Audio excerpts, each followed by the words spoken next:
Let me tell you something. Most people spend their entire lives refusing to acknowledge.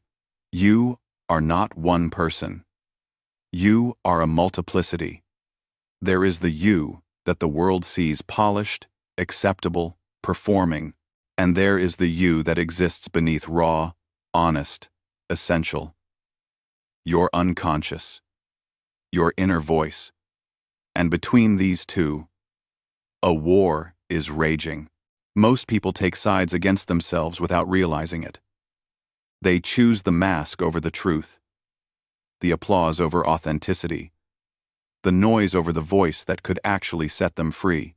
And they do this through 3 specific habits that feel productive, rational, even virtuous, but are slowly killing their soul.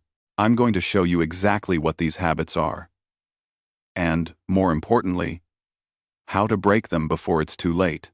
You know, I've spent over 60 years in the study of the human psyche, sitting across from thousands of souls who came to me with what they called problems, depression, anxiety, meaninglessness. But what I discovered, time and time again, was that their symptoms were not the disease. Their symptoms were the cure trying to happen. The unconscious was trying to speak. The inner voice was trying to break through. And these 3 habits I'm about to share with you were the walls they had built, brick by brick, to keep that voice silent. Before we start, if you genuinely enjoy these videos, consider subscribing to our channel and comment what city and time you're watching from. I'm really curious where everyone is tuning in from, and it helps me understand who is engaging with this work. Now, I want to be very clear about what I'm offering you today. This is not about productivity hacks or life optimization. This is about psychological survival. About soul survival. Because what I've witnessed in my practice is that when a person continuously ignores their inner voice, when they wage war against their unconscious, something happens. The psyche begins to fragment. Dreams become nightmares. The body rebels with illness. Relationships collapse. Work loses meaning. And eventually, if the disconnection is severe enough, the personality itself begins to disintegrate. You see, most people believe they are suffering from external circumstances. A difficult job, a challenging relationship, financial pressure. And yes, these things are real. But what they don't understand is that their real suffering comes from internal betrayal. They have abandoned themselves. They have chosen to live as someone they are not. And the unconscious, that deep inner wisdom, will not tolerate this indefinitely. It will create symptoms, synchronicities, and crises to force you back into alignment with your authentic self. The problem is that our modern world has created a perfect storm of conditions that make this self-betrayal not just possible, but celebrated.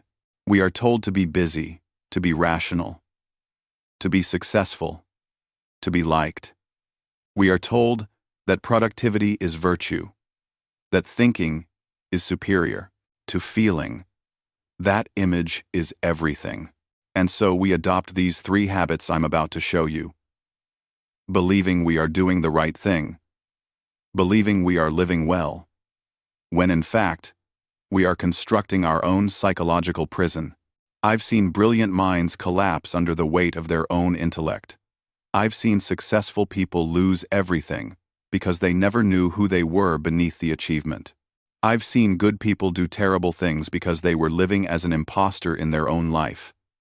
And in almost every case, these 3 habits were at the core of their suffering. But here's what gives me hope, and what should give you hope too. The unconscious is extraordinarily persistent.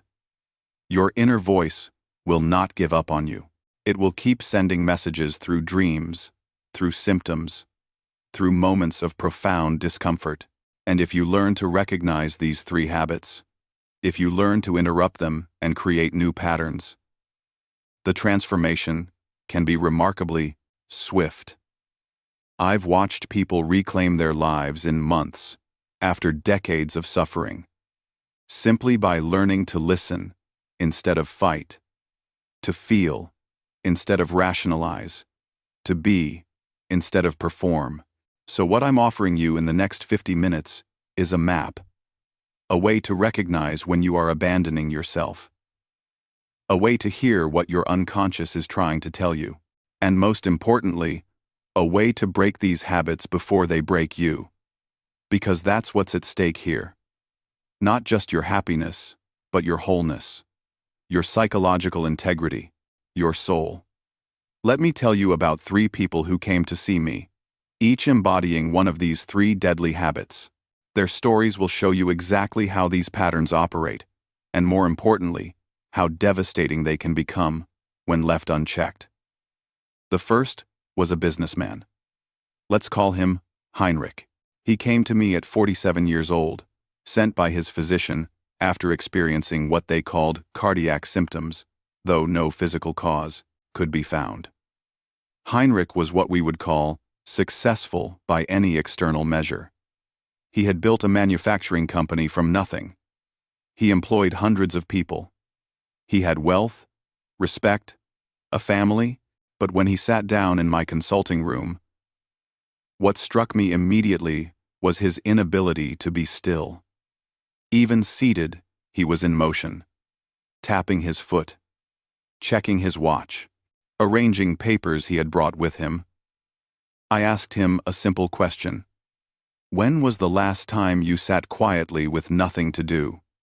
He looked at me, as though I had spoken in a foreign language. He began to tell me about his schedule, about the demands on his time, about how many people depended on him. I interrupted him gently. I didn't ask about your obligations. I asked when you last sat quietly with nothing to do. He became agitated. I don't have time for that. I don't have time for that, he said. I'm here because of my heart, not to discuss leisure. But you see, that was exactly the problem. His heart was trying to tell him something. His mind refused to hear. Over the following weeks, as we worked together, a pattern emerged. Every morning, Heinrich woke to an alarm at 5 o'clock. He immediately began planning his day. At breakfast, he read newspapers. During his commute, he reviewed documents. At work, he moved from meeting to meeting, task to task, with barely a moment between. Lunch was taken at his desk. Evenings brought family obligations, social events, more work. Before bed, he drank brandy to quiet his mind enough to sleep. And then the cycle began again. I asked him about his dreams. He claimed he didn't dream. Of course, he did dream. Everyone does. But he didn't remember them. He moved so quickly from sleep to wakefulness that there was no space for the unconscious to speak. I asked him what he thought about when he had quiet moments. I don't have quiet moments, he said. And then, more honestly, when I try to be quiet, I feel anxious, uncomfortable, like something bad is about to happen. This, was the truth of it. Heinrich wasn't busy because of external demands. He was busy because stillness terrified him. Because in stillness, something was waiting, something he had been running from for decades. A voice, a feeling, a truth he didn't want to face. One session stands out in my memory. I asked Heinrich to simply sit with me in silence for 10 minutes. No talking, no activity, just sitting together in the consulting room.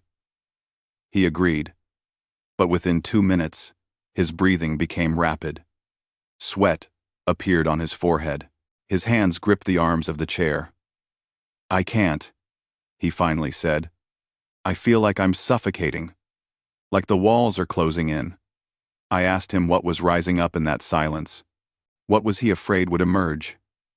He was quiet for a long moment, then whispered, Grief. I think there's grief. From my father's death when I was 12. I never cried. My mother said I had to be the man of the house now, so I just kept moving, kept doing, and I never stopped. Tears were streaming down his face now. If I stop, I'm afraid I'll fall apart. This is what I mean about perpetual distraction. It's not really about being productive or efficient. It's about running from something so painful, so overwhelming, that you believe stopping means death. But the opposite is true. Stopping means life, the grief, the pain, the fear you're running from. It's already inside you. It's driving you, exhausting you, making you sick. The only way out is through. The second person was a professor of philosophy, a woman I'll call Marguerite. She came to me at 39, suffering from what her physician had called nervous exhaustion. But when she sat before me, what I saw was not exhaustion, but imprisonment. She was trapped inside her own intellect. Marguerite was brilliant. She could discuss Kant and Hegel with extraordinary precision. She had published papers. She was respected in her field. But she came to me because, as she put it, I cannot feel anything anymore. It's as though I am watching my own life through glass. She described going through the motions of her days, teaching, writing, attending faculty meetings, but feeling completely disconnected from all of it. I analyze everything, she told me, even my own emotions, especially my own emotions. And by the time I've finished analyzing, the feeling is gone. I asked her about her childhood. She told me about a household where emotions were considered weaknesses, where crying was met with disapproval, where anger was shameful, where the only acceptable discourse was rational, measured, controlled. And so Margaret had learned to survive by moving everything into her head. Every feeling became a thought. Every intuition became a theory. Every message from her unconscious was immediately subjected to intellectual scrutiny until it evaporated. She told me about a dream she'd had recently. In it, she was in a library that was flooding. Water was rising around the shelves, ruining all the books. She was frantically trying to save them, but there were too many. The water kept rising. She woke in a panic.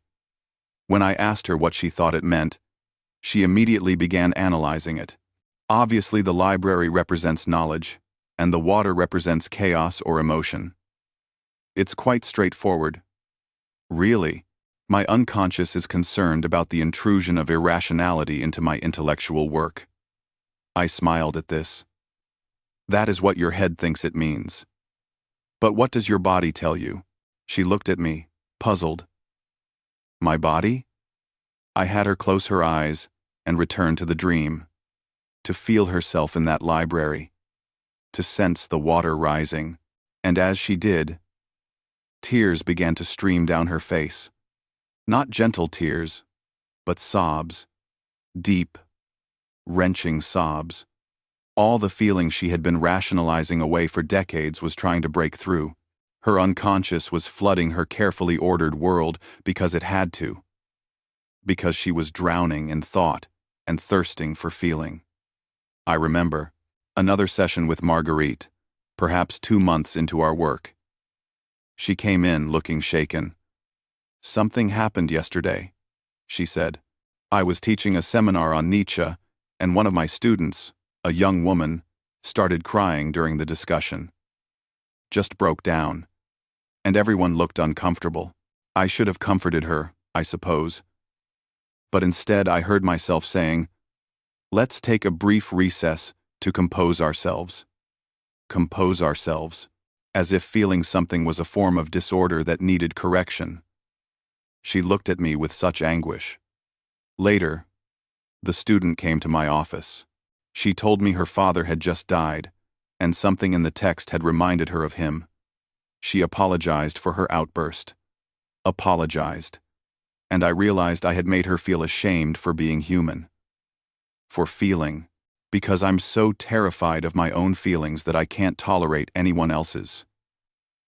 This is the insidious nature of intellectual rationalization. It doesn't just cut you off from yourself. It cuts you off from others. It makes you cold, distant, unable to meet people in their humanity because you've exiled your own. Marguerite wasn't just analyzing her emotions away, she was analyzing her whole life away. Every experience immediately converted into abstract thought, leaving her unable to actually live. The third person was a minister. I'll call him Pastor Friedrich.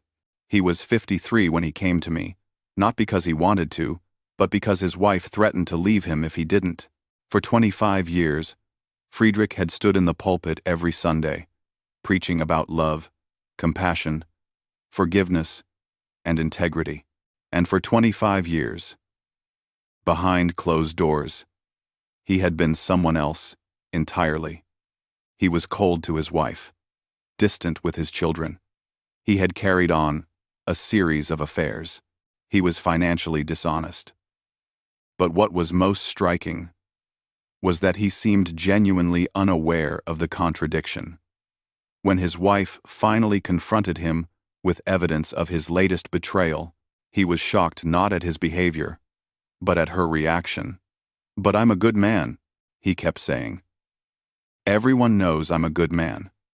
This is what I call living entirely in the persona. The persona is the mask we wear for the world.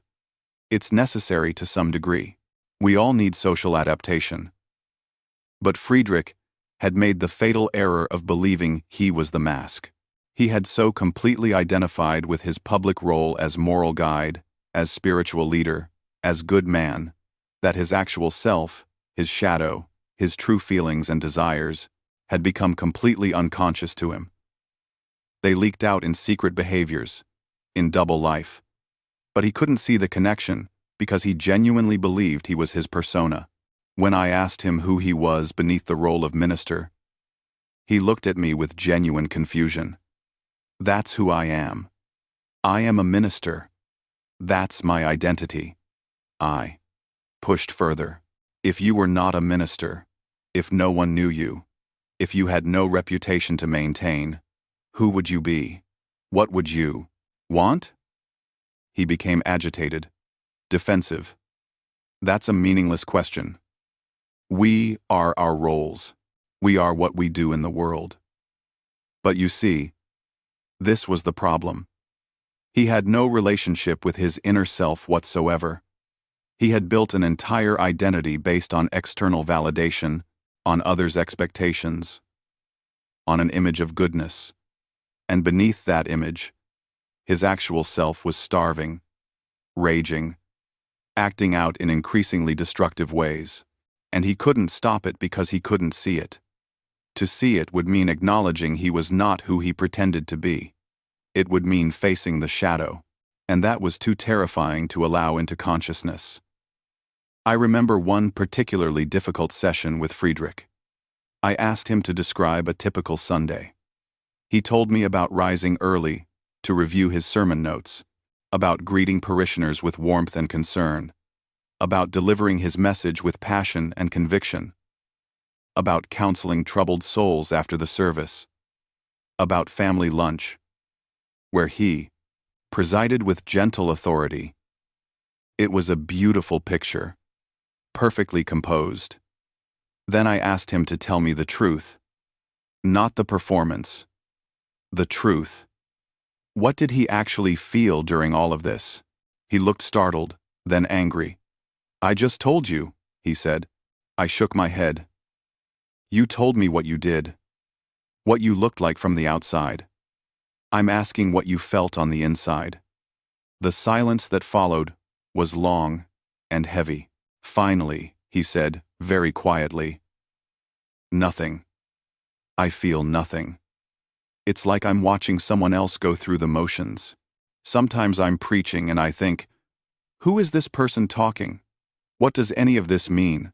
But then someone thanks me afterward, tells me how much my words meant to them, and I think, see, you are helping, you are good. But I don't feel good. I don't feel anything." This is the horror of complete persona identification. You become a hollow shell, a performance without a performer, an image without substance. And the terrible irony is that The more praised the persona, the more celebrated the image, the more trapped you become, because now you have proof that the mask works. Everyone loves the mask, so you keep wearing it, even as you die inside. These three people, Heinrich, Marguerite, and Friedrich, represent the three habits that are destroying your connection to your inner voice: the habit of perpetual distraction, the habit of intellectual rationalization, and the habit of persona living. Now let me show you exactly how these habits work, why they feel so compelling, and what they are actually doing to your psyche. Let's begin with the habit of perpetual distraction. This is Heinrich's habit, though I see it in nearly everyone who comes to me now. Your modern world has created unprecedented opportunities for this habit. You have devices that deliver infinite stimulation. You have work cultures that celebrate busyness. You have a societal belief that productivity equals worth, and so you fill every moment. You wake and immediately reach for your phone. You eat while consuming content. You work without pause. You exercise while listening to podcasts. You relax by watching screens. You fall asleep to noise. And you call this living. But what you are actually doing is running. You are running from silence, from stillness, from the encounter with your own psyche. Because in silence, something waits. The unconscious waits. And the unconscious carries everything you have been avoiding. The grief you never processed. The anger you've been denying. The fear you won't acknowledge. The dreams you abandoned. The truth about your life that you're not ready to face. And so you keep moving, keep consuming, keep doing, because stopping means feeling, and feeling means change, and change is terrifying. Let me tell you what happens psychologically when you live in perpetual distraction. First, you lose access to the symbolic function of the psyche. The unconscious speaks in symbols, in images, in feelings, in dreams. But these messages require stillness to receive. They emerge in the space between activities, in moments of quiet reflection, in the early morning, before the world rushes in. When you eliminate all stillness, you eliminate all access to this guidance. You cut yourself off from your own inner wisdom. The symbolic function is not merely decorative. It is how the unconscious communicates essential truths that cannot be spoken in rational language. When you dream of a house with rooms you've never entered, the unconscious is showing you aspects of your psyche you haven't explored. When you feel drawn to a particular image or story, something in you recognizes a pattern you need to understand. When you have an inexplicable emotional response to a situation, your unconscious has perceived something your conscious mind missed. But if you never pause to attend to these symbols, to sit with these images, to honor these feelings, you lose access to a vast intelligence that exists within you. I saw this clearly in my work with Heinrich. After months of resistance, he finally began to remember his dreams. One dream was particularly striking. He was in his factory, but all the machines had stopped. The workers were gone, and in the center of the floor was a small boy, sitting alone, crying. Heinrich walked toward the boy and realized it was himself as a child. He woke from this dream with his heart pounding. When we discussed it, Heinrich wanted to dismiss it. "It's just anxiety about the business," he said. "Worry that everything will fall apart." But I asked him to stay with the image, to see the boy, to feel what the boy was feeling. And as he did, the truth emerged. That boy had been abandoned when his father died. That boy had been told to be strong, to be the man, to take care of everyone else. That boy had never been allowed to grieve, to be weak, to be held. And so that boy was still there, still crying, still waiting for someone to finally see him. Heinrich had been running from that crying child for 35 years. And his heart symptoms, his compulsive busyness, his inability to be still, all of it was the cry of that abandoned child demanding to be heard.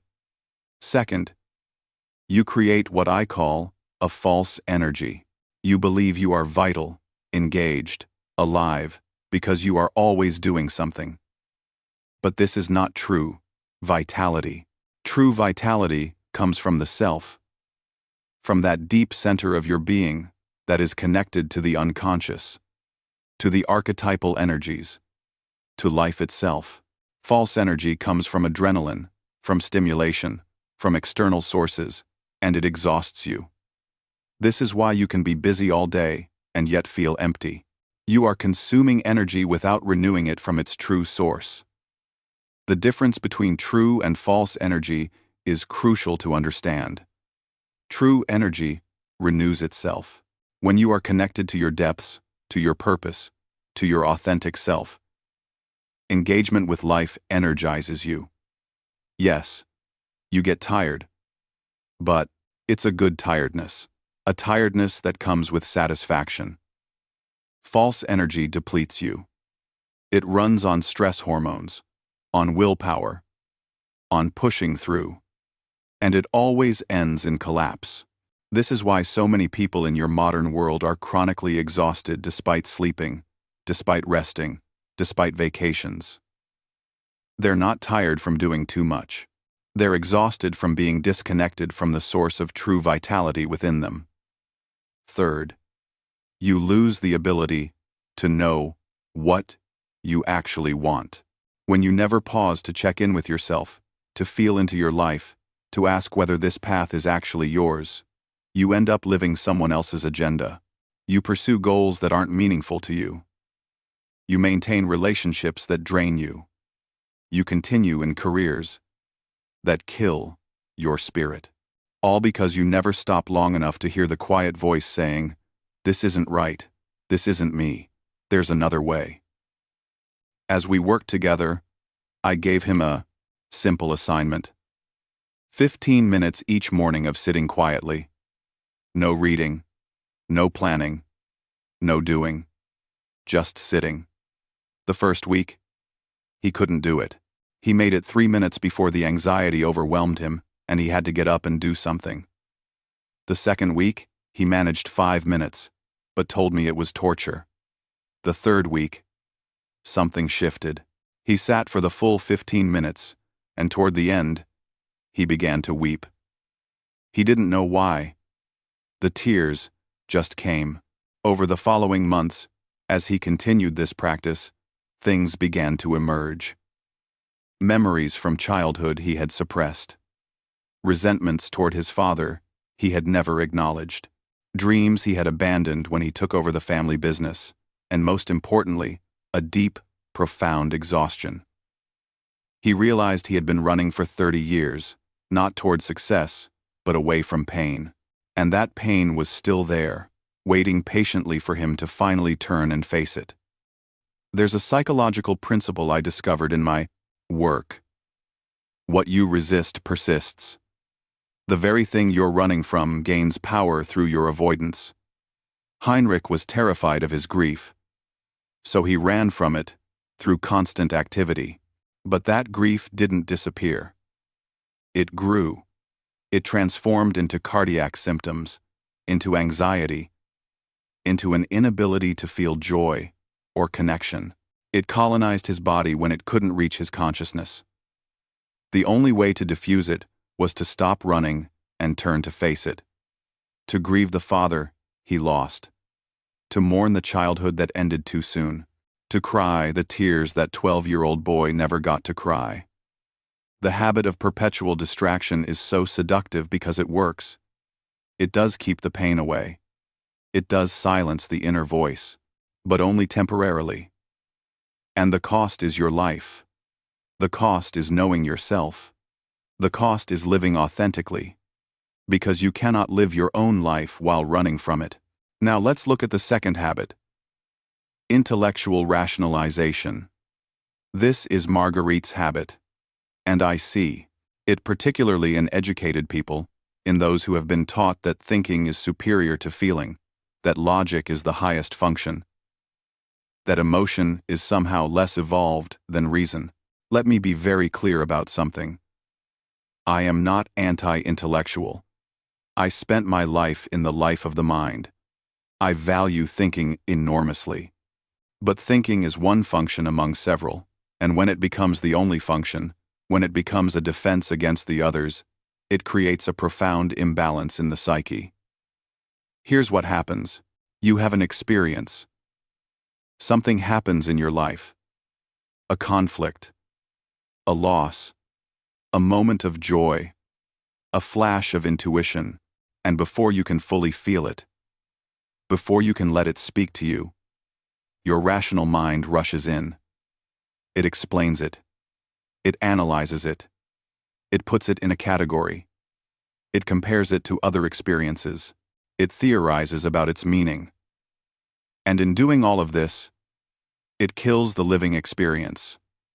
Let me give you an example. Imagine you're in a relationship, and you suddenly feel, without knowing why, that something is wrong. Your partner has done nothing obviously concerning, but you feel uneasy.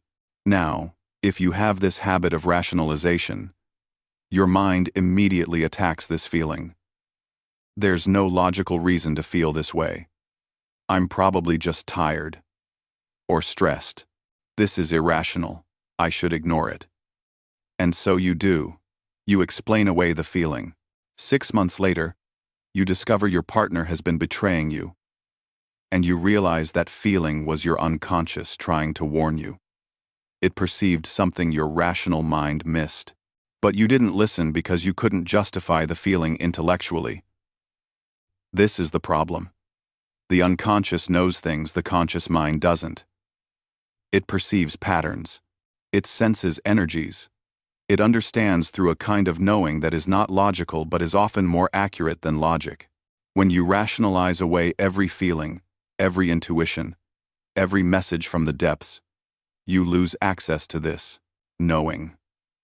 You become, as Margaret did, trapped in your head, watching life through glass, analyzing, but never truly living.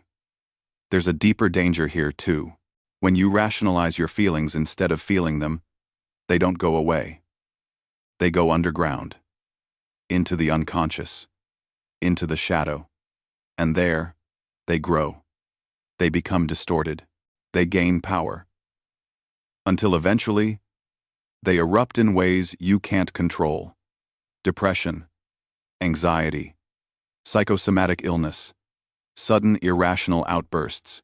These are all the return of the repressed, all the feelings you've been rationalizing away for years, demanding to be acknowledged. I remember Margaret telling me, about 3 months into our work, I've spent my entire adult life trying to rise above my emotions. I thought that was maturity. I thought that was enlightenment. But now I realize I wasn't transcending anything. I was just numbing myself. I was just cutting myself off from half of life. She was right.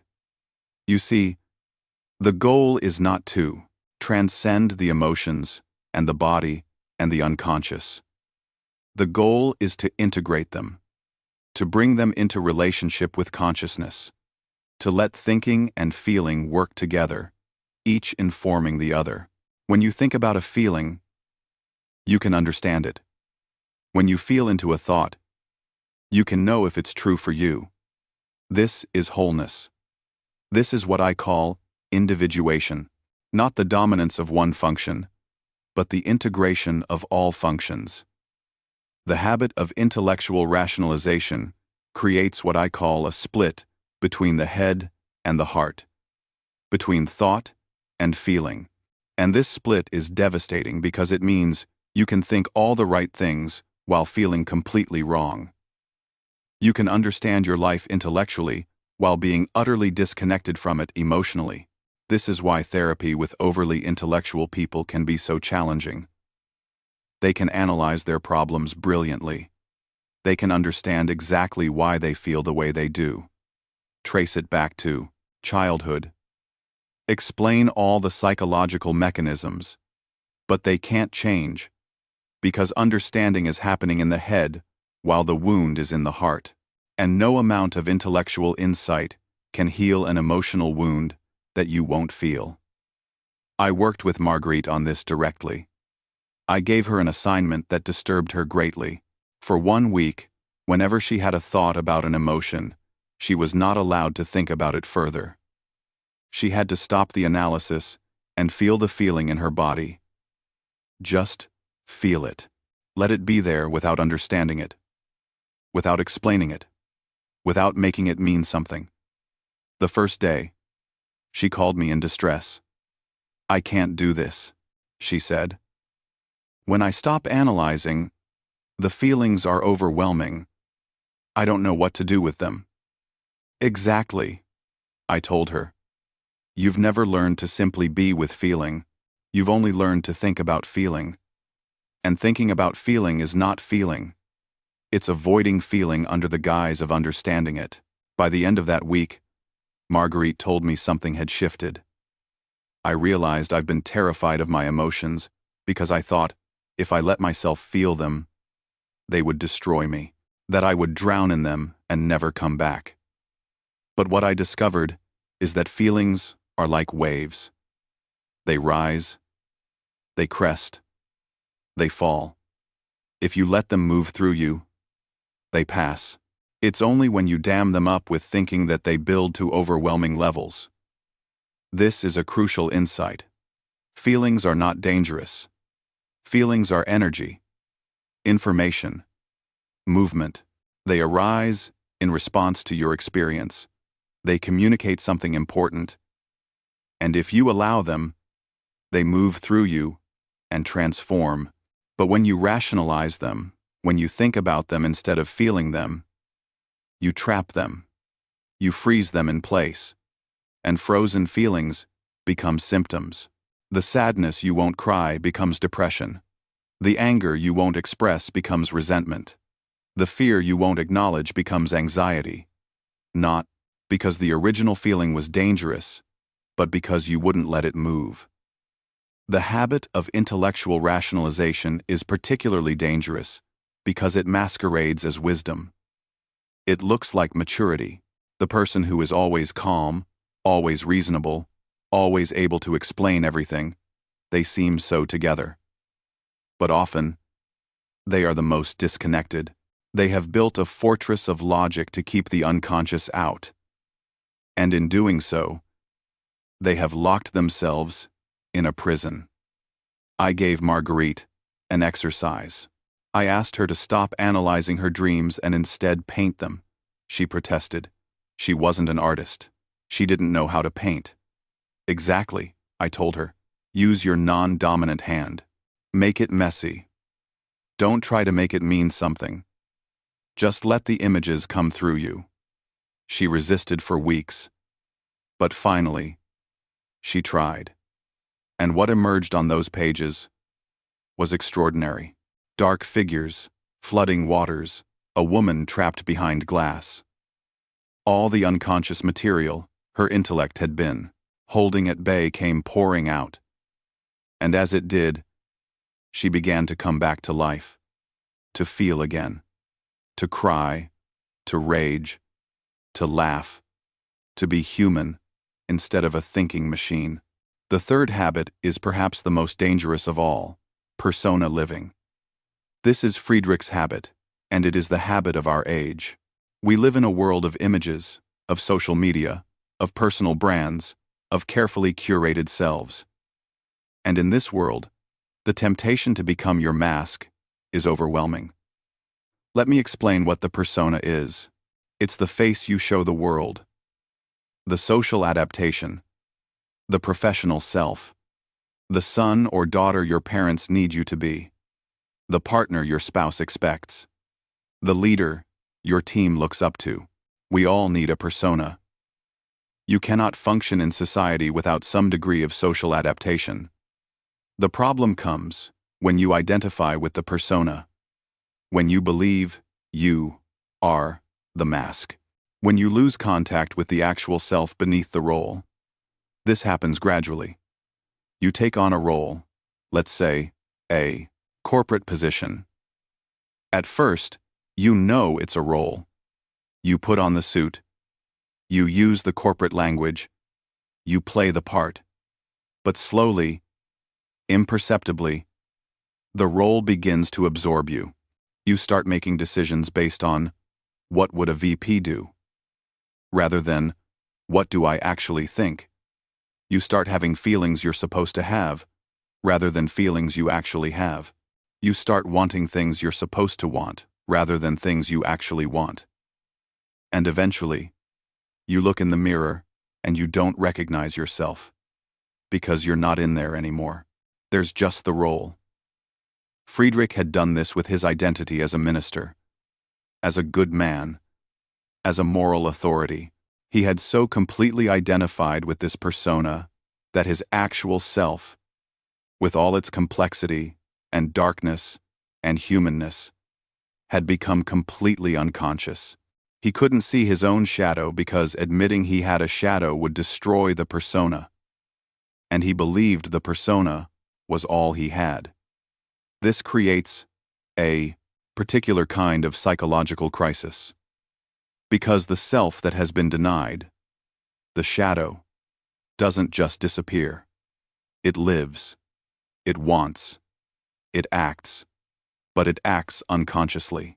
This is why Friedrich had affairs while believing himself faithful, why he was cruel while believing himself kind. His shadow was living his life. But he couldn't see it because he was identified with the opposite image. The psychological mechanism here is what I call projection of the shadow.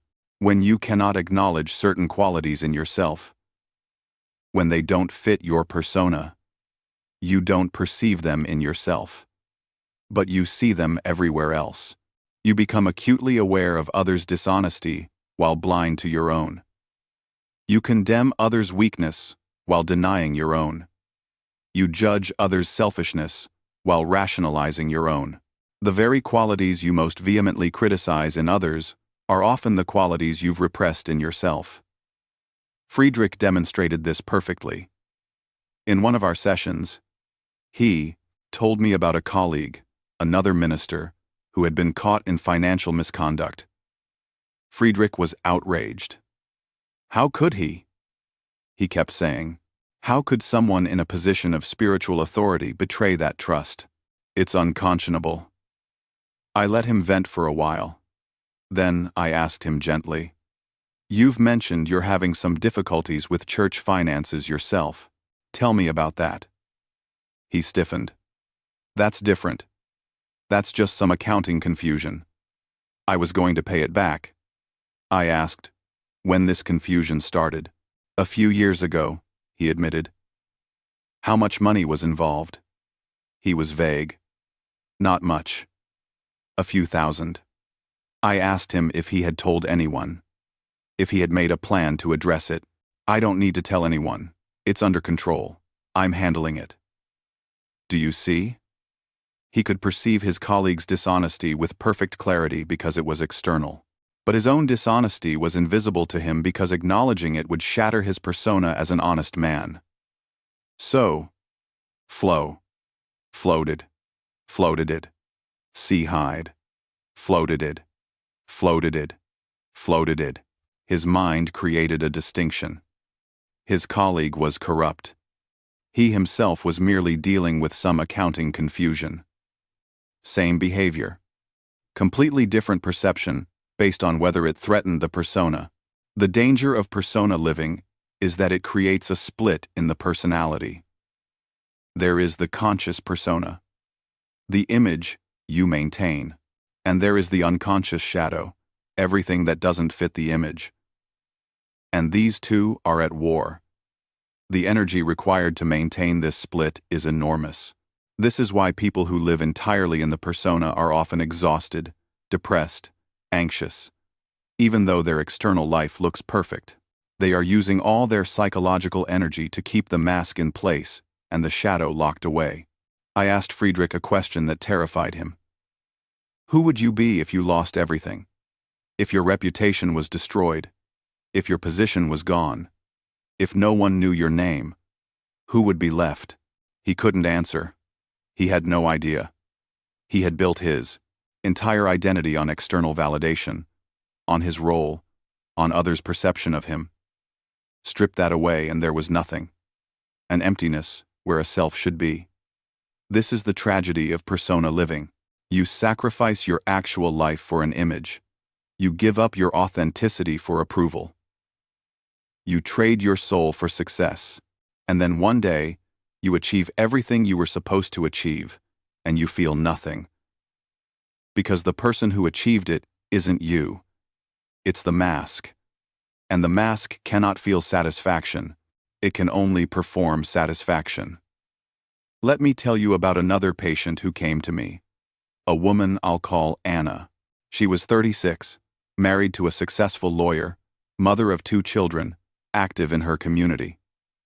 From the outside, her life looked enviable. But she came to me because, as she put it, I'm disappearing. I feel like I'm fading away into nothing. As we talked, the picture became clear. Anna had spent her entire adult life being who others needed her to be. Perfect daughter who studied what her parents approved of. The perfect wife who supported her husband's career. The perfect mother who sacrificed her own needs for her children. The perfect volunteer who always said yes to community obligations. She had constructed a persona of selfless service, of endless giving, of perpetual availability, and everyone praised her for it. "You're amazing," they would say. "I don't know how you do it all." But Anna wasn't doing it all. Anna wasn't doing anything, because Anna had disappeared. There was only the persona, the perfect wife, mother, daughter, volunteer. When I asked her what she wanted, she looked at me blankly. "I don't understand the question."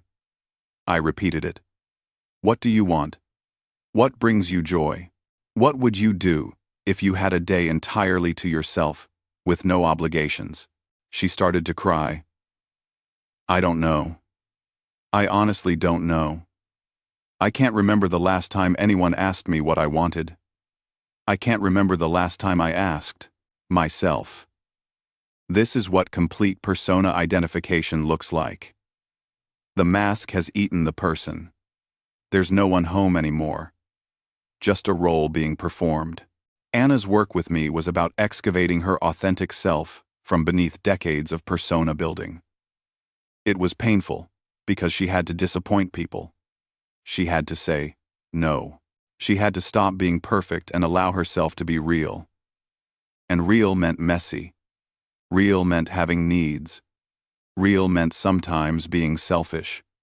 Her family didn't like it at first. They had gotten comfortable with Anna the persona. Anna the real person was more complicated. But gradually, something happened. She came back to life. Color returned to her face. Energy to her voice. She started painting again. Something she had loved in college but abandoned as impractical. She set boundaries. She asked for help. She let herself be human. And as she did, her depression lifted. Not because her circumstances changed, but because she was finally living as herself, instead of as a role. Over the year, I worked with Friedrich. We slowly began to excavate his actual self from beneath the persona. It was painful work. He had to face his shadow, had to acknowledge his hypocrisy, had to grieve the years he had lived as an imposter. But gradually, something authentic began to emerge. He resigned from his position as minister. He told his congregation the truth about his struggles. Many were shocked, some were angry. But some told him it was the most honest sermon he'd ever given. He began the work of actually becoming the things he had only pretended to be: honest, present, real. Now, here's what you must understand. These 3 habits, perpetual distraction, intellectual rationalization, and persona living, they are not random. They serve a function. They protect you from something, and that something is what I call the encounter with the self. The self, in my terminology, is not the ego, not the conscious personality you think you are. The self is the totality of your being, the conscious and the unconscious, the light and the shadow, the known and the unknown. It is the organizing principle at the center of your psyche. And encountering it requires courage because it means seeing yourself as you actually are, not as you wish you were. Most people are not ready for this encounter. So they employ these 3 habits. They distract themselves so they don't have to feel. They rationalize so they don't have to trust their intuition. They perform a role so they don't have to discover who they really are. And this works for a while. Sometimes, for decades. But the self is patient and persistent. It will keep calling. Through dreams, through symptoms, through crises, through that persistent sense that something is wrong. Something is missing. Something is not right with your life. The question is, will you listen? Will you have the courage to break these habits and face what's been waiting beneath them all along? Because that is what we're talking about here. Not self-improvement, not optimization, but the reclamation of your own life. The integration of your own being. What I call individuation. Individuation is not about becoming perfect. It's about becoming whole. It means integrating all the parts of yourself, not just the acceptable ones. It means bringing the unconscious into consciousness. It means making peace between the persona and the shadow. It means living from your authentic center rather than from fear, from others' expectations, from your conditioning. This process is difficult because it requires you to let go of who you think you should be in order to discover who you actually are. And who you actually are will surprise you. It will include light and shadow, strength and weakness, wisdom and foolishness, generosity and selfishness. You are not one-dimensional. You are not purely good or purely bad. You are human, complex, contradictory, and that's not a flaw. That's your wholeness. Let me now give you the practical methods to break each of these 3 habits. These are not quick fixes. They require commitment, but I have seen them work time and time again with patients who were willing to do the work. For the habit of perpetual distraction, the practice is simple but difficult. Create space for silence. Start with 15 minutes each morning. Set a timer if you must. Sit in a chair or on a cushion. No phone, no book, no music, no activity. Just sit. Now, your mind will immediately try to distract you. It will tell you this is boring. This is a waste of time. You have too much to do. Let those thoughts come and go. Don't fight them. Just notice them. What you're doing here is radical. You're creating space for the unconscious to speak. In the beginning, it will be uncomfortable. You might feel anxious, restless. Memories might surface. Emotions might arise. This is good. This is exactly what needs to happen. These are the things you've been running from. And now you're finally turning to face them. The key is consistency, not intensity. 15 minutes every day is more powerful than 2 hours once a week. You're establishing a new pattern, a daily practice of turning inward instead of outward. This practice alone, maintained over months, can fundamentally shift your relationship with yourself. What will happen in those 15 minutes will change over time. At first, it's mostly noise, the monkey mind chattering, to-do lists, anxieties, judgments about the practice itself. But if you persist, gaps begin to appear.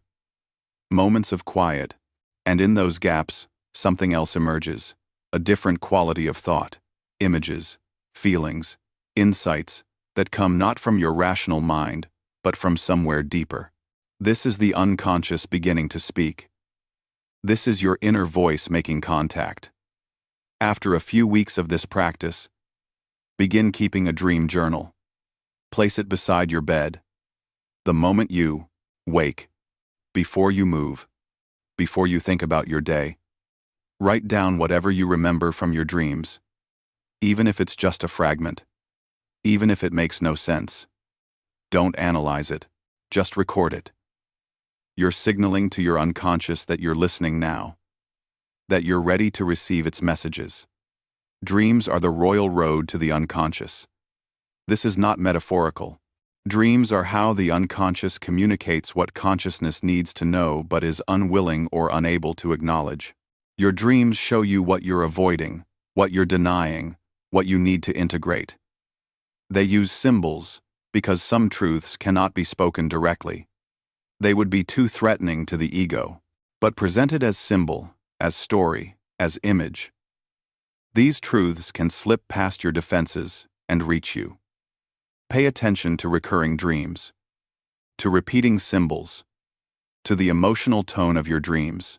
If you dream repeatedly of being chased, ask yourself what in your life you're running from. If you dream of houses with locked rooms, ask what parts of yourself you haven't explored. If you dream of water, of flooding, of drowning, ask what feelings are overwhelming you. The unconscious is showing you, night after night, what you need to see. The question is whether you'll look. The third element of breaking the distraction habit is what I call the daily review. Each evening, before sleep, spend 10 minutes reviewing your day. Not planning tomorrow. Reviewing today. What happened? How did you feel? What moments stood out? What felt true? What felt false? Where did you feel alive? Where did you feel dead? You're training yourself to actually inhabit your life instead of rushing through it. This practice develops what I call conscious attention. Most people live their days on autopilot, responding to stimuli, checking boxes, going through motions. The daily review breaks this pattern. It requires you to look back over your day and notice what was actually happening, both externally and internally. Over time, this reflection develops into a capacity for real-time awareness. You begin to notice in the moment when you're abandoning yourself, when you're performing instead of being, when you're reacting from conditioning instead of responding from your authentic self. I promise you, if you do these 3 practices consistently for 3 months, your entire relationship with yourself will begin to shift. You will start to hear the inner voice you've been drowning out with noise. You will begin to receive guidance from the unconscious. You will feel more connected to yourself, to your life, to what's real. For the habit of intellectual rationalization, the practice is to return to the body. You see, thinking happens in the head. Feeling happens in the body. When you rationalize away a feeling, you're disconnecting from your somatic experience. So the practice is to reconnect. Several times each day, stop what you're doing and check in with your body. Close your eyes. Take a breath. Scan from your head down to your feet. What do you notice? Tension in your shoulders? Tightness in your chest? Butterflies in your stomach? Heat in your face? Don't analyze what you find. Don't make it mean something. Just notice. Just feel. The body never lies. Your mind can rationalize, justify, explain away anything, but your body tells the truth. When you're in a situation that's wrong for you, your body knows. It tenses. It contracts. It sends signals of discomfort.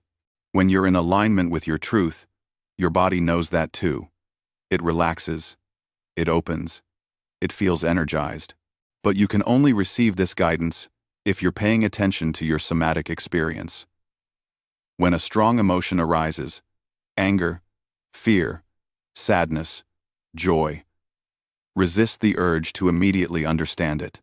Instead, Locate it in your body. Where do you feel it?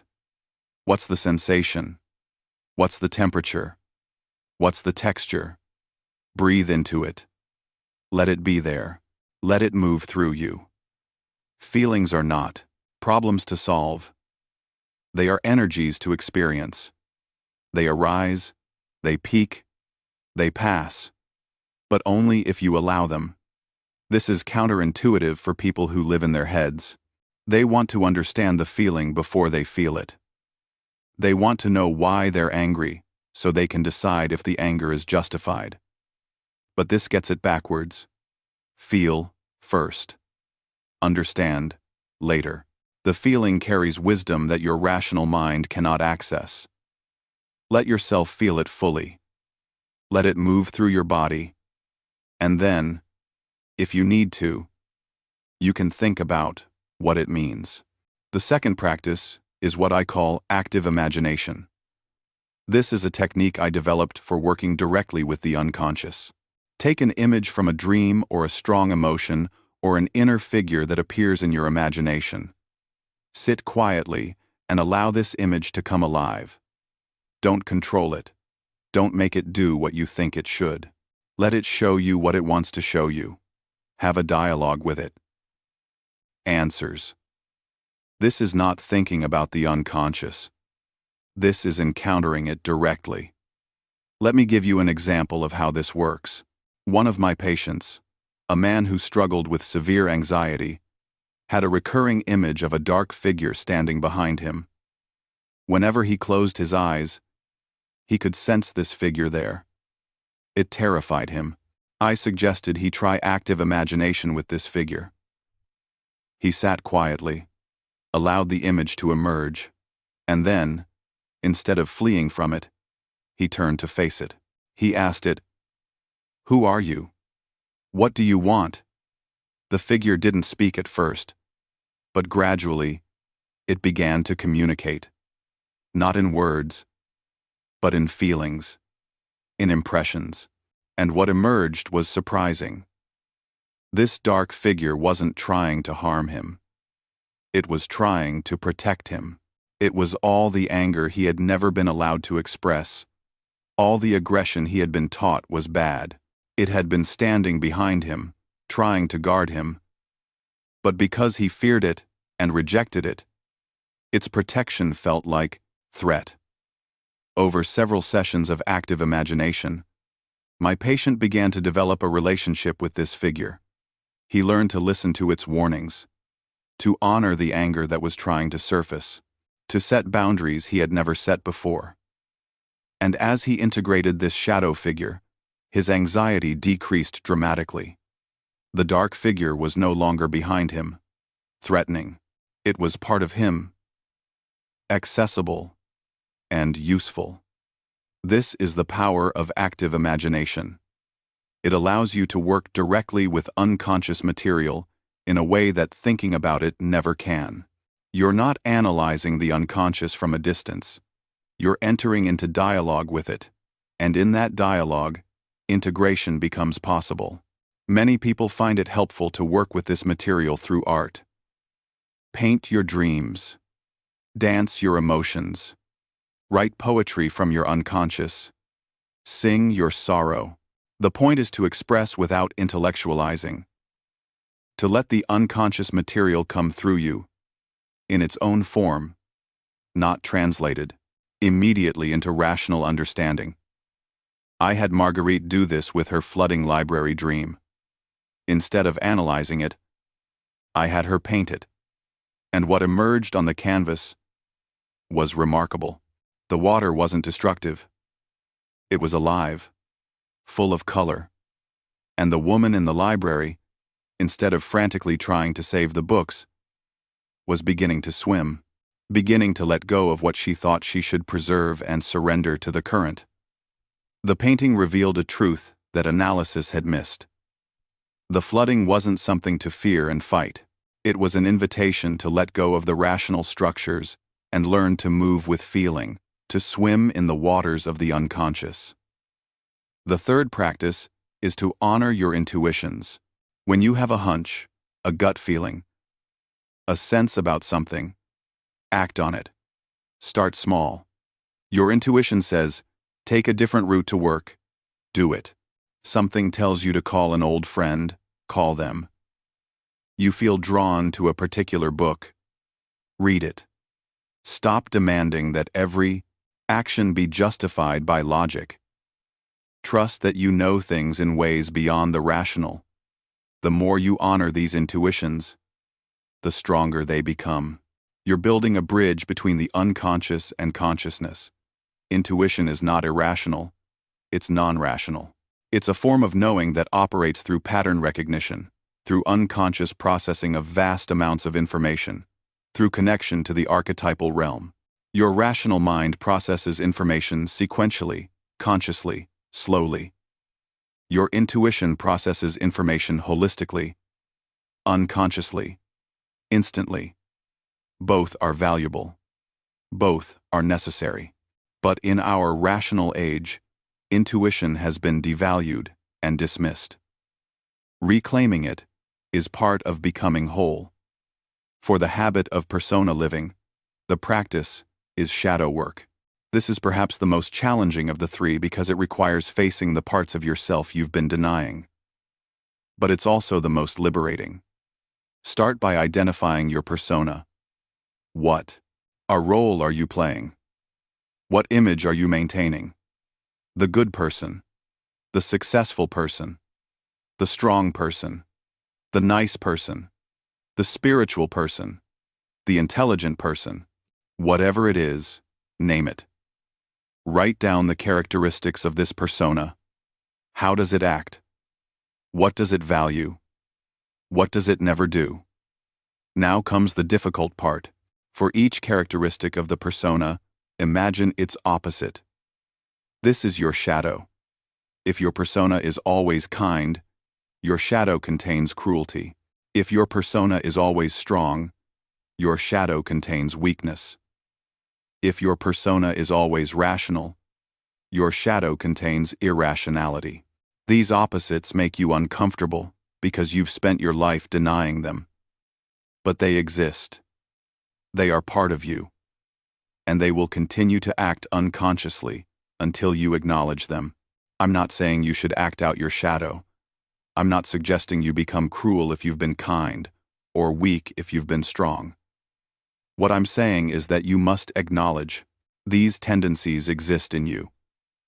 You must integrate them into your conscious awareness. Because when you deny the shadow, it doesn't disappear. It just operates without your knowledge, leaking out in unconscious behaviors, in projections onto others, in self-sabotage. Do an exercise. Write a letter from your shadow to your persona. Let your shadow speak. Let it tell the persona what it really thinks, what it really wants, what it's been doing while the persona wasn't looking. This can be shocking, but it's liberating, because for the first time, you're seeing your totality, the light and the dark, the acceptable and the unacceptable, the whole truth. I had Friedrich do this exercise, and what emerged on the page shocked him. His shadow wrote, "I am so tired of your righteousness, your endless performing of goodness. You judge everyone while pretending to love them. You use your position to feel superior. You preach forgiveness, but you've never forgiven anyone. Least of all, yourself. You're weak. You're needy. You're desperate for approval. You're a fraud. And I've been trying to show you this for years, through the affairs, through the financial dishonesty, through everything you've done that doesn't match who you pretend to be. But you won't look. You won't see. So I'll keep acting out until you finally pay attention." For the first time, he could see the split in his personality. The persona that performed goodness and the shadow that acted out the opposite. The work wasn't to eliminate the shadow. It was to integrate it. To acknowledge that yes, he contained both light and dark. That he was capable of both generosity and selfishness, both compassion and cruelty. And that acknowledging this complexity made him more honest, more human, more real than the one-dimensional persona ever could. The second practice is to examine where you're living for others' approval. Look at your life, your job, your relationships, your hobbies, your values. For each one, ask honestly, did I choose this? Or did I choose this because it's what someone else wanted? Because it looks good? Because it maintains my image? Make a list of what you would do differently if no one were watching. If your reputation didn't matter. If you couldn't fail. If you weren't trying to prove anything. This list shows you where your authentic self diverges from your persona. And the work is to slowly, carefully, begin to close that gap. To bring your outer life into alignment with your inner truth. This doesn't mean you blow up your life. It means you begin making small adjustments toward authenticity. Maybe you stop attending social events you hate just to maintain appearances. Maybe you speak up about a belief you've been hiding because it's unpopular. Maybe you pursue a hobby that brings you joy even though it's not impressive. Each small act of authenticity weakens the persona's grip and strengthens your connection to your real self. The third practice is to cultivate privacy. The persona exists for others. The self exists for you. You need space in your life that is not performed, not shared, not curated. Keep some experiences private. Have some thoughts you don't post. Do some things just because they feed your soul, not because they fit your image. This creates room for your authentic self to breathe, to exist, to grow stronger. In your modern world of social media, this practice is more important and more difficult than ever. There is constant pressure to perform your life for others, to curate an image, to demonstrate your worth through likes and followers and engagement. But every moment you spend performing your life is a moment you're not living it. Every experience you frame for others' consumption is an experience you don't fully inhabit. Create sacred private space. Let some of your life be yours alone. I want to tell you what happened to Heinrich, Marguerite, and Friedrich, because their endings show what becomes possible when you break these habits. Heinrich, after 8 months of work, made a dramatic decision. He stepped back from day-to-day operations of his company. He appointed a manager. He reduced his schedule by half. His colleagues thought he was having a breakdown, but actually, he was having a breakthrough. He began to paint, something he'd loved as a young man but abandoned as impractical. He started therapy for the childhood trauma he'd been running from. He reported that his cardiac symptoms disappeared. More importantly, he told me in our final session, for the first time in 30 years, I feel like I'm actually living my life instead of just surviving it. But the transformation went deeper than this. Heinrich's relationship with his wife changed. For decades, she had been part of the furniture of his life. Someone he provided for but didn't really see. As he slowed down, as he began to feel again, he actually looked at her, saw her, and he realized she had been lonely in their marriage for years. They began talking in a way they never had. Not about logistics and schedules, but about feelings and fears and dreams. His teenage children, who had barely known him beyond the distracted father figure, began to have real conversations with him. He told me, I always thought being a good father meant providing, working hard, being successful. But my kids don't need my money. They need me. And I wasn't there. I was always too busy. Too distracted. I almost lost them.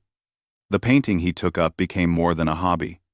It became a way of processing the unconscious material that emerged in our work. He would paint his dreams, paint his emotions, and the images that came through were remarkable. Dark and bright, painful and beautiful. He had a show in a local gallery, nothing major. But for him, it was monumental. He was sharing something real, something from his depths, not his productivity or his success, but his soul. Marguerite left academia. It was the right choice for her, though it terrified her initially because so much of her identity was wrapped up in being a professor. She became a therapist, ironically. She told me, "I spent 20 years analyzing life.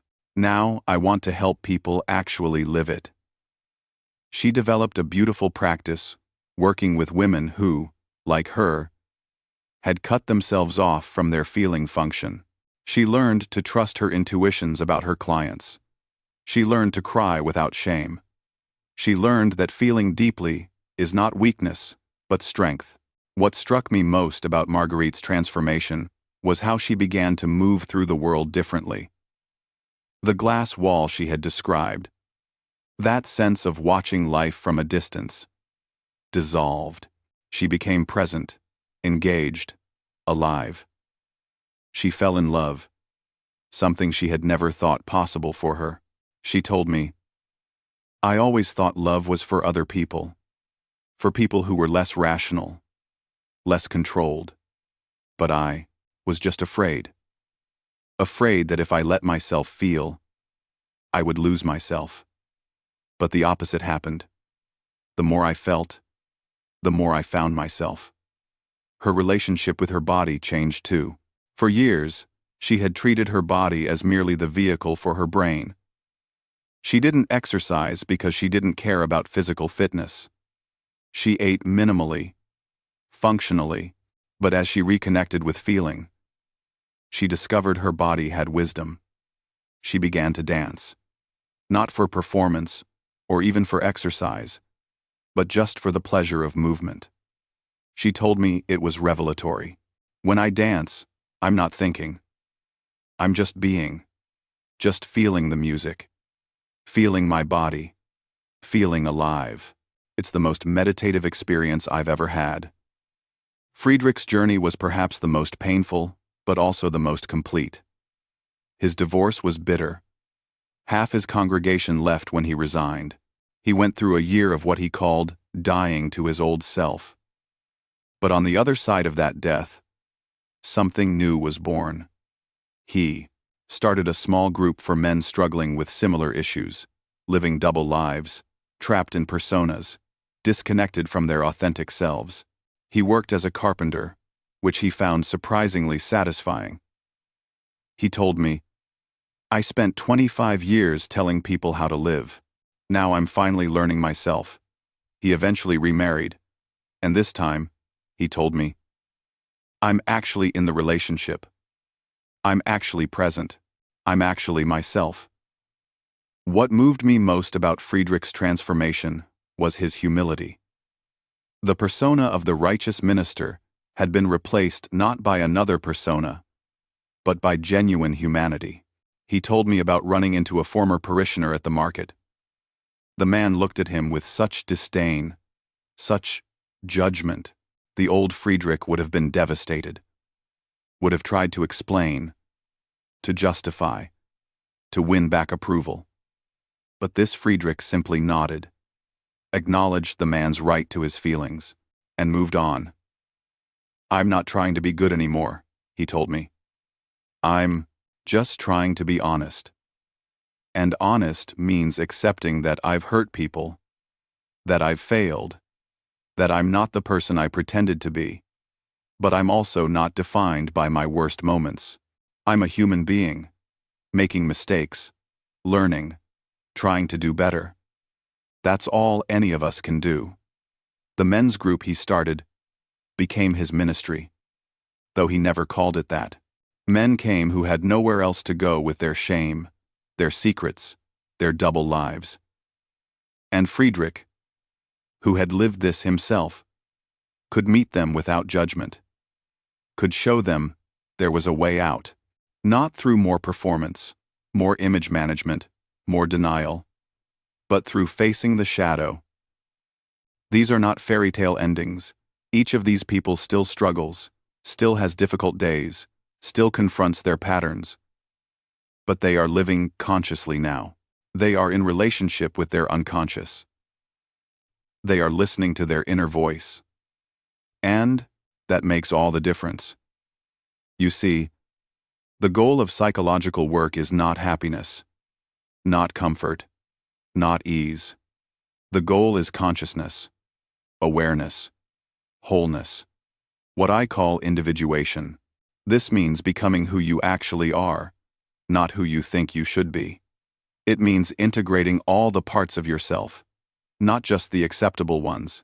It means living from your center, from yourself, rather than from your persona or your ego or your fears. This is difficult work. It requires courage. It requires honesty. It requires a willingness to face uncomfortable truths. But it is also the most meaningful work you can do. Because at the end of your life, the question will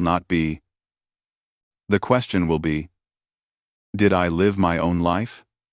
Did I become who I was meant to become? Did I listen to the voice within? And these three habits, perpetual distraction, intellectual rationalization, and persona living, they prevent you from even hearing that question. They keep you on the surface of life, moving fast, thinking hard, performing well, but never diving deep, never touching what's real, never encountering your own depths. But when you break these habits, when you create space for silence and listen to what emerges, when you honor your feelings and intuitions alongside your thoughts, when you take off the mask and dare to be yourself, something extraordinary happens. Life becomes vivid again. Colors are brighter. Experiences are deeper. Relationships are more real. Work has meaning, and you begin to feel connected to something larger than yourself. Connected to the unconscious. Connected to the archetypal realm. Connected to what some call God. What I call the self. What others call the source. This connection is what you've been seeking all along. This is what the inner voice has been trying to tell you. That you are more than you think you are. That beneath the noise and the rationalization and the performance, there is a center. There is a truth. There is you. The real you. The whole you. And that self is worth knowing. Worth honoring. Worth living from. Let me share something from my own journey, because I too have struggled with these habits. Early in my career, I fell into the trap of persona living. I had achieved recognition in the psychiatric community. I had published. I had patients seeking me out, and I began to identify with the image of the brilliant psychiatrist, the expert, the authority. This persona served me in some ways. It gave me confidence. It opened doors, but it also trapped me. I remember a particular crisis in my middle years. I was experiencing what I would later understand as an encounter with the unconscious, powerful dreams, visions, a sense that my rational understanding of the psyche was incomplete, but my persona, my identity as a scientific psychiatrist, resisted these experiences. They were too strange, too irrational. They didn't fit the image. If I acknowledged them, what would my colleagues think? What would happen to my reputation? I could have rationalized them away, could have dismissed them as stress or overwork, could have increased my busyness to avoid them. But something in me knew this would be a betrayal.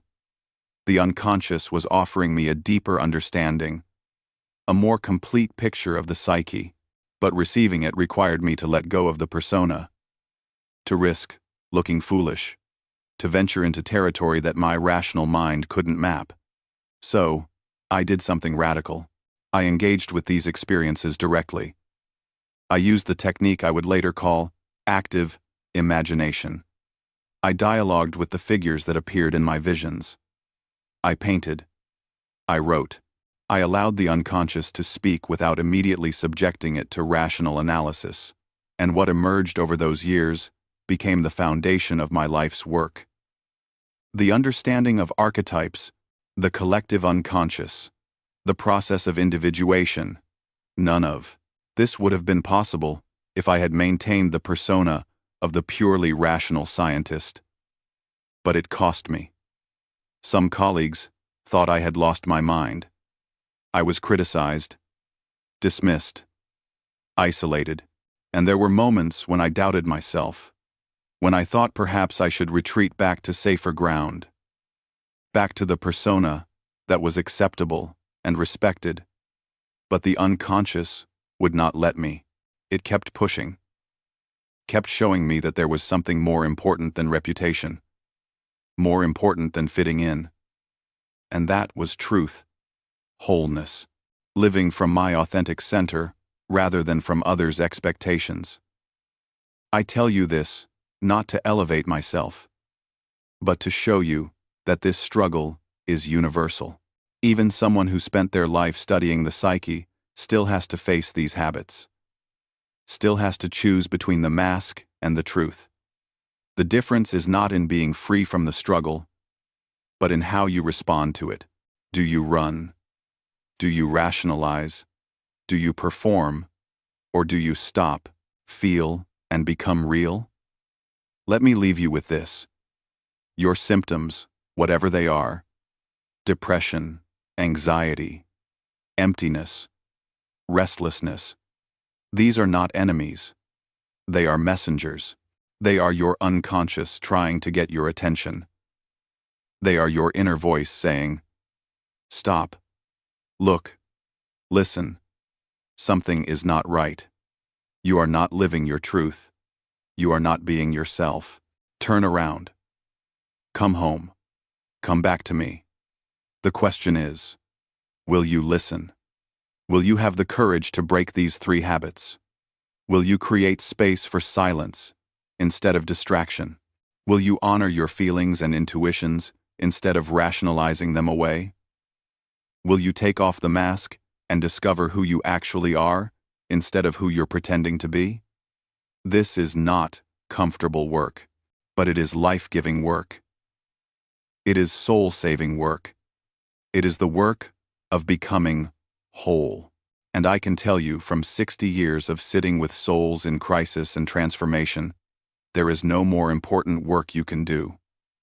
Your inner voice is speaking. It has always been speaking. These 3 habits have been drowning it out. But now you know. Now you can choose.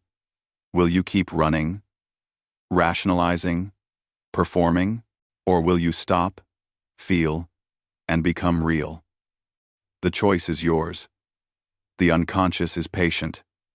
Your inner voice will wait. But I hope you won't make it wait much longer, because your life is happening now. Your one precious life.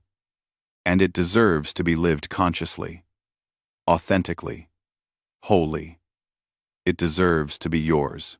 The work of individuation, of becoming whole, is not a project with an endpoint. It is a lifelong journey. Each layer of persona you peel away reveals another. Each shadow you integrate brings awareness of another shadow waiting. Each moment of consciousness is followed by moments of unconsciousness. This is not failure. This is the nature of the work. What matters is that you are engaged in it, that you are willing to look, to listen, to change. And you are not alone in this work. Though the journey is individual, we are all walking this path.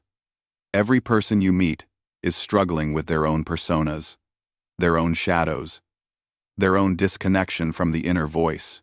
When you do your own work, when you become more conscious, you give others permission to do the same. Your authenticity invites others' authenticity. Your willingness to be vulnerable creates space for others' vulnerability. Your courage to face your shadow helps others face theirs. This is how consciousness spreads, not through preaching or teaching or telling others what to do, but through doing your own work so thoroughly, so honestly, that it becomes visible, that it radiates, that it transforms not just you but the field around you. So I invite you to begin, not tomorrow, not when circumstances are right, not when you feel ready. Now, today, this moment, choose one of these 3 habits and commit to breaking it. If you struggle with distraction, commit to 15 minutes of daily silence. If you rationalize your feelings, commit to body awareness practice. If you live in persona, commit to shadow work. Start small, be consistent, and watch what happens. Your unconscious has been waiting for this. Your inner voice has been calling for this. Your authentic self has been longing for this. The invitation is always there. The door is always open. All you have to do is walk through it. If this resonated with you, make sure to subscribe for more of these conversations about depth psychology and the journey toward wholeness. Hit like to support this work, and drop a comment sharing your own experience with these 3 habits. Which one do you struggle with most? What helps you break the pattern? I'd genuinely love to hear from you.